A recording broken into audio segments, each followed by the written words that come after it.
we are running.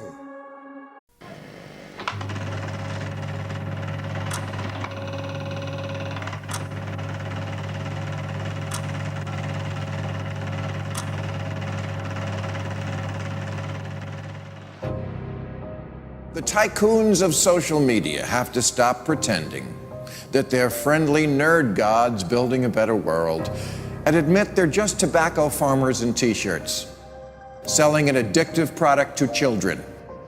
Because let's face it, checking your likes is the new smoking. Philip Morris just wanted your lungs. The App Store wants your soul. There are 2 billion people, more than 2 billion people on Facebook. That's more than the number, it's about the number of notional followers of Christianity. People check their phones 150 times a day, the millennial sort of audience. And so if you think about it, from the moment you wake up, it's like you're jacked in to this environment. And thoughts start streaming into your head, designed by a few technology companies. What we find is the typical person checks their phone every 15 minutes or less.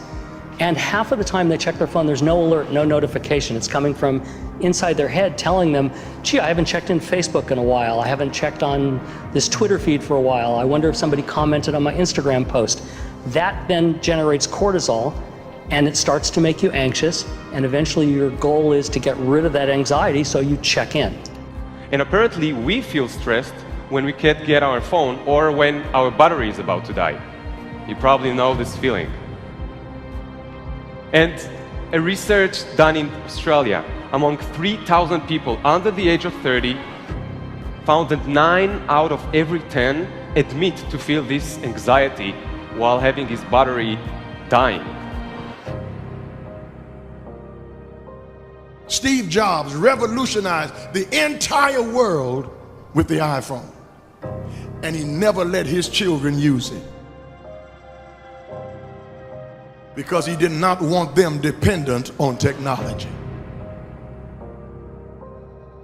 Right now, an infant is getting their first laptop that's soft and squishy and makes noise.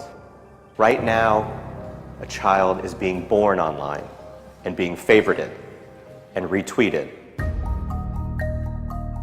The hypergenerational segregation of our time is bizarre, unhealthy, and historically unprecedented.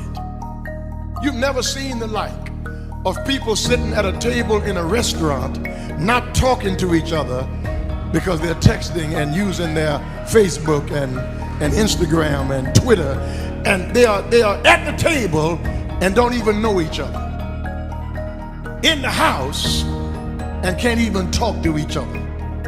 And the pressure that's on us to be like everybody else is so great that everybody tries to live like they're in a reality show. As a culture, we don't have enough in common anymore. And that's because the internet, which was supposed to unite the world, has become too adept at serving us personalized content. Do you know what I saw on Yahoo's front page this morning? No, you don't, because mine isn't the same as yours. People get news feeds now that just spit back customized stories based on what we've clicked on in the past. We are great consumers, but poor producers. We will buy what we can't afford with money that we don't have to impress people we don't even know, trying to be like everybody else. Get off of Facebook and put your face in a book. Right now, a teenager is photoshopping their selfie because as a society, we're telling them they're not good enough. Right now, influencers encourage narcissism without knowing the breadth and depth of their impact on their audiences. Right now, 40,000 spectators are in an Olympic football arena watching a competitive esports competition because this is this generation's football match. There's always this narrative that technology is neutral and it's up to us to choose how we use it. This is just not true. Technology is not neutral. It's not neutral. They want you to use it in particular ways and for long periods of time because that's how they make their money. You don't realize it, but you are being programmed. It was unintentional. But now you got to decide how much you're willing to give up, how much of your intellectual independence. If you feed the beast, that beast will destroy you. If you push back on it, we have a chance to control it and rein it in. And it is a point in time where people need to hard break from some of these tools and the things that you rely on. The short-term dopamine-driven feedback loops that we have created are destroying how society works. No civil discourse, no cooperation, misinformation, mistruth. And it's not an American problem. This is not about Russian ads. This is a global problem. I challenge everyone to try going 1 week without social media. Don't let your phone and social media control you.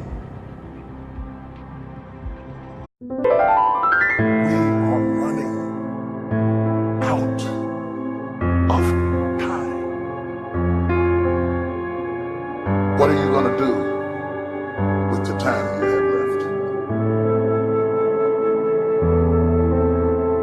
I say that if you don't reposition yourself, you could miss the best time in your life, in this season of life.